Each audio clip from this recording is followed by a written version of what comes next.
DDMA की meeting पे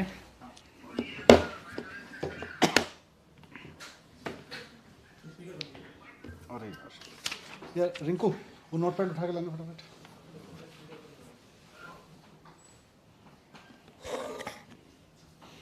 एक मिनट।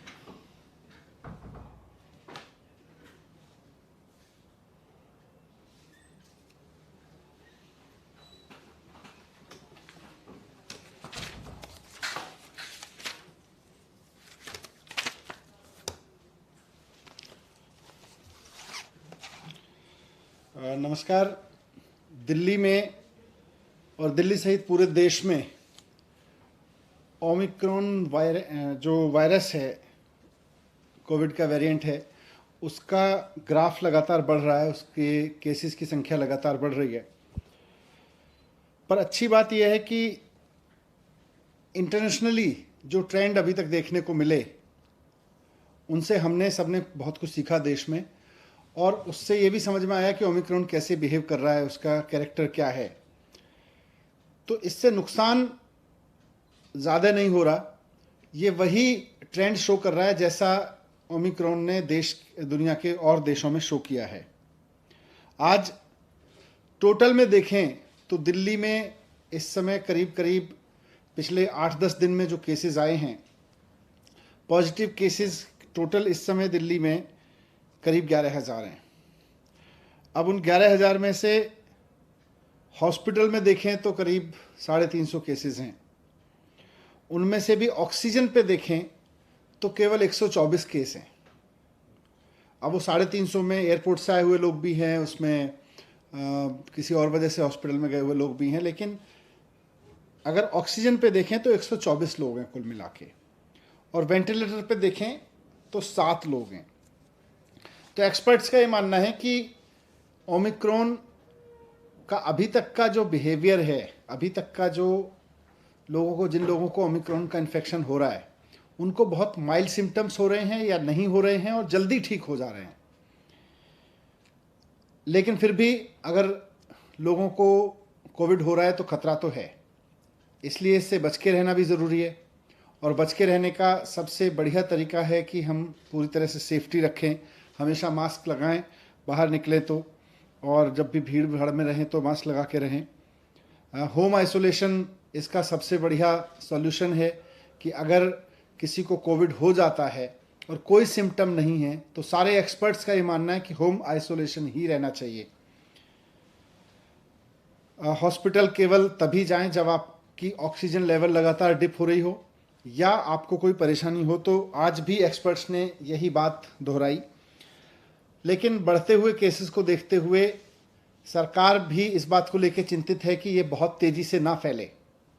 इसको जितना नियंत्रित किया जा सके, क्योंकि इसकी कोई डायरेक्ट दवाई तो है नहीं, तो इसको जितना हम नियंत्रित कर सकें, इसके बढ़ने की स्पीड को जितना हम नियंत्रित कर सकें, उतना हम इसको ठीक से मैनेज कर सकते हैं। तो इसलिए आज डीडीएमए की बैठक में सरकार ने कुछ फैसले लिए। उसमें सबसे इम्पॉर्टेंट है कि दिल्ली में सैटरडे और संडे को यानी वीकेंड्स पर अब कर्फ्यू रहेगा। तो लोगों से अपील है कि कर्फ्यू के दौरान बाहर ना निकलें।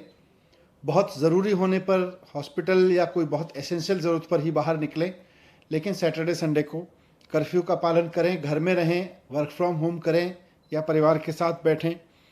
दूसरा, केसेस ना बढ़ें, इसलिए ये भी फैसला लिया गया कि जितने भी गवर्नमेंट ऑफिसेज हैं उनमें एसेंशियल सर्विस वाले ऑफिसेज को छोड़कर सबको अभी दफ्तर आने से मना किया जाएगा और केवल ऑनलाइन या वर्क फ्रॉम होम कराया जाएगा। तो government offices work from home mode पे रहेंगे या ऑनलाइन मोड पे रहेंगे। प्राइवेट ऑफिसेज को 50% अलाउ किया जाएगा, वो 50% कैपेसिटी ऑफलाइन रखें और 50% ऑनलाइन या वर्क फ्रॉम होम रखें। एक और समस्या अभी पिछले दिनों में आ रही थी कि जो हमारे बस स्टॉप्स हैं दिल्ली में, लोग क्योंकि किसी न किसी काम से बाहर निकल ही रहे हैं, तो जो बस अड्डे हैं, बस स्टॉप्स हैं, बस स्टैंड हैं छोटे छोटे, और जो मेट्रो के स्टेशंस हैं, वो सुपर स्प्रेडर बनने का खतरा आ रहा था, क्योंकि आधी संख्या कर दी गई थी मेट्रो में कैपेसिटी की, और साथ साथ बसेस में भी कैपेसिटी की वो आधी कर दी गई थी संख्या, और उसकी वजह से मेट्रो स्टेशंस पर बहुत लंबी लंबी लाइनें लग रही थी, बस स्टॉप्स पर बहुत लंबी लंबी लाइन लग रही थी, वहाँ भीड़ हो रही थी, कई जगह भीड़ अनियंत्रित भी हुई, और ऐसे में कोरोना ओमिक्रॉन जो है वो सुपर स्प्रेड हो सकता है वहाँ से। इसलिए इसको देखते हुए ये भी फैसला लिया गया कि बसें और मेट्रो पूरी कैपेसिटी पे चलेंगी, लेकिन एक भी व्यक्ति को बिना मास्क के अंदर अलाउ नहीं किया जाएगा। तो अगर आप बस में जा रहे हैं या मेट्रो में जा रहे हैं तो बिना मास्क के आपको किसी भी कीमत पर अलाउ नहीं किया जाएगा, ना सिर्फ चढ़ना बल्कि वहाँ यात्रा करना भी अलाउ नहीं होगा। लेकिन बस और मेट्रो अब फुल कैपेसिटी पे चलेंगे, ये भी डिसीजन लिया गया। एक बार फिर से मैं कहूँगा कि घबराएं नहीं, घबराने की ज़रूरत नहीं है।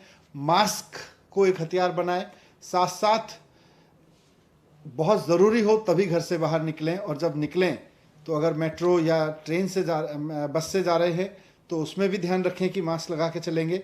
लेकिन सैटरडे संडे पूरी तरह से कर्फ्यू रहेगा। सर, कर्फ्यू रात में और दिन में उसको थोड़ा सा बता देगा? नहीं, रात में तो लगातार चल रहा है, ये दिन में भी रहेगा। और इसमें एसेंशियल सर्विसेज के लिए किन किन कैटेगरी को आप लोग? एसेंशियल सर्विसेज पहले से अब पिछले 2 साल से लगभग चल रहा है, तो खाने से लेके और मेडिकल से लेके और पुलिस और इस तरह की जितनी भी चीज़ें हैं एसेंशियल सर्विस में, इमरजेंसी सर्विसेज में, फूड आइटम्स, सब्जी और ये सब को नहीं रोका जाए।